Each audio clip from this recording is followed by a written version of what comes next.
আমাৰ চেনেললৈ আপোনালোকক পুনৰবাৰ স্বাগতম জনাইছোঁ। আজিৰ ভিডিঅ'টোত আমি 2 এপ্ৰিল 2026 তাৰিখৰ কেইটামান অতি গুৰুত্বপূৰ্ণ সাম্প্ৰতিক পৰিঘটনা বা কাৰেণ্ট এফেয়াৰ্ছ আলোচনা কৰিম।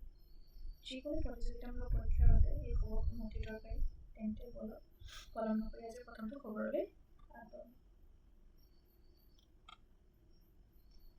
আজিৰ প্ৰথমটো খবৰ হৈছে ভাৰতৰ আহিবলগীয়া লোকপ্ৰিয় অৰ্থাৎ সেন্সাছ 2027ৰ বিষয়ে। ভাৰত চৰকাৰে পোনপ্ৰথমবাৰৰ বাবে ডিজিটেল মাধ্যমেৰে লোকপিয়লৰ প্ৰথম পৰ্যায় আৰম্ভ কৰিছে।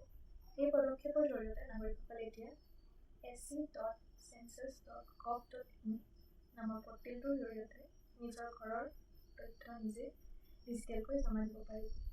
ভাৰতৰ ৰাষ্ট্ৰপতি দ্ৰৌপদী মুৰ্মু, উপৰাষ্ট্ৰপতি CP ৰাধাকৃষ্ণন, প্ৰধানমন্ত্ৰী নৰেন্দ্ৰ মোদী আৰু গৃহমন্ত্ৰী অমিত শ্বাহে এই প্ৰক্ৰিয়াত অংশগ্ৰহণ কৰি নিজৰ তথ্য জমা দিছে।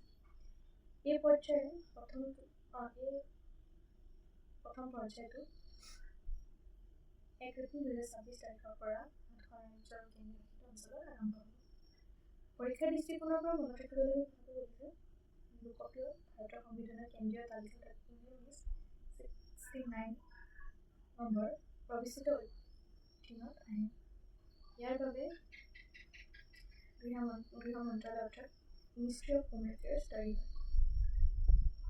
ভাৰতৰ প্ৰথমটো সম্পূৰ্ণ লোকপিয়ল 1881 চনত হৈছিল আৰু স্বাধীনতাৰ পিছত প্ৰথম লোকপিয়ল 1951 চনত হৈছিল।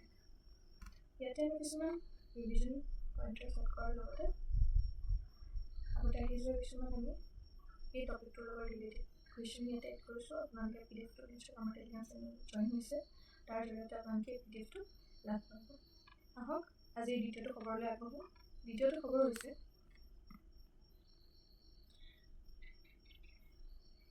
FCRA অৰ্থাৎ ফৰেইন কণ্ট্ৰিবিউশ্যন ৰেগুলেশ্যন এমেণ্ডমেণ্ট বিল 2026ৰ সন্দৰ্ভত শেহতীয়াকৈ লোকসভাত এই বিধেয়কখনৰ ওপৰত হ'বলগীয়া বিতৰ্ক স্থগিত ৰখা হৈছে।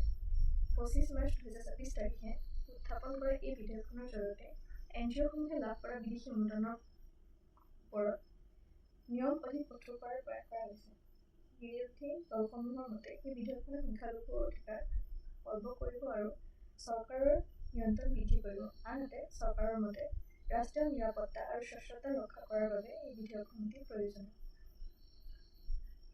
FCRA প্ৰথমবাৰৰ বাবে 1977 চনত জৰুৰীকালীন অৱস্থাৰ সময়ত প্ৰৱৰ্তন কৰা হৈছিল, যাতে বিদেশী ধনে ভাৰতৰ সাৰ্বভৌমত্বত কোনো কুপ্ৰভাৱ নেপেলায়। ইয়াতো আমি কিছুমান কুৱেশ্যন কৰিছোঁ, আপোনালোকে কুৱেশ্যনসমূহ প্ৰেক্টিছ কৰিব। আনহাতে আজিৰ তৃতীয়টো খবৰলৈ আগবাঢ়ো। আজি আমাৰ তৃতীয়টো গুৰুত্বপূৰ্ণ খবৰ, যিটো আন্তঃৰাষ্ট্ৰীয় পৰ্যায়ৰ লগত জড়িত। আন্তঃৰাষ্ট্ৰীয় এই খবৰটো হৈছে আমেৰিকাৰ যুক্তৰাষ্ট্ৰ আৰু নাটোৰ বিষয়ে। আমেৰিকাৰ ৰাষ্ট্ৰপতি ডনাল্ড ট্ৰাম্পে নাটোৰ পৰা আমেৰিকাক প্ৰত্যাহাৰ কৰাৰ ভাবুকি দিছে। বৰ্তমান ইৰাণৰ বিৰুদ্ধে ইজৰাইলৰ হৈ আমেৰিকাই চলাই যোৱা যুদ্ধত নাটোৰ ইউৰোপীয় মিত্ৰ দেশসমূহে পৰ্যাপ্ত সমৰ্থনৰ নৌসেনাৰ সহায় নিদিয়াৰ বাবে ট্ৰাম্পে এই ক্ষোভ প্ৰকাশ কৰিছে। মিত্ৰ দেশসমূহ কাপুৰুষ বুলি অভিহিত কৰিছে। ইৰাণে ইতিমধ্যে হৰমুজ প্ৰণালী বন্ধ কৰি ৰাখিছে, যাৰ ফলত সমগ্ৰ বিশ্বতে তেলৰ যোগান ব্যাহত হৈছে আৰু দাম বৃদ্ধি পাইছে। ইয়াতে মনত ৰাখিবলগীয়া কথাটো হৈছে নাটো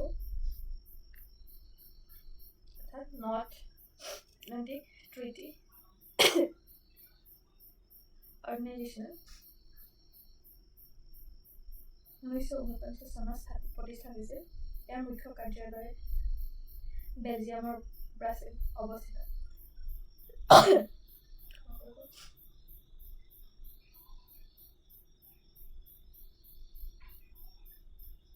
ইয়াৰ আৰ্টিকল 5 সামূহিক প্ৰতিৰক্ষা অৰ্থাৎ কালেক্টিভ ডিফেন্সৰ কথা কয়।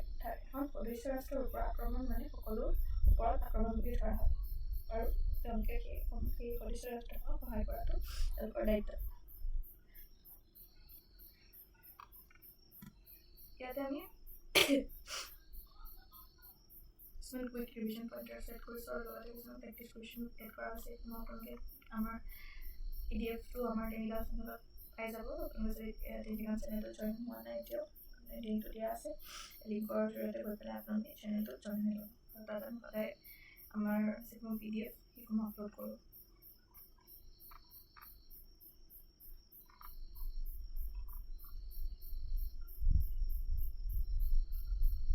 বন্ধুসকল, এইখিনি আছিল আজিৰ 2 এপ্ৰিল 2024 তাৰিখৰ গুৰুত্বপূৰ্ণ আমি কাৰেণ্ট এফেয়াৰ্ছসমূহ। আশা কৰোঁ আজিৰ এই খবৰসমূহ প্ৰস্তুতিত সহায় কৰিব।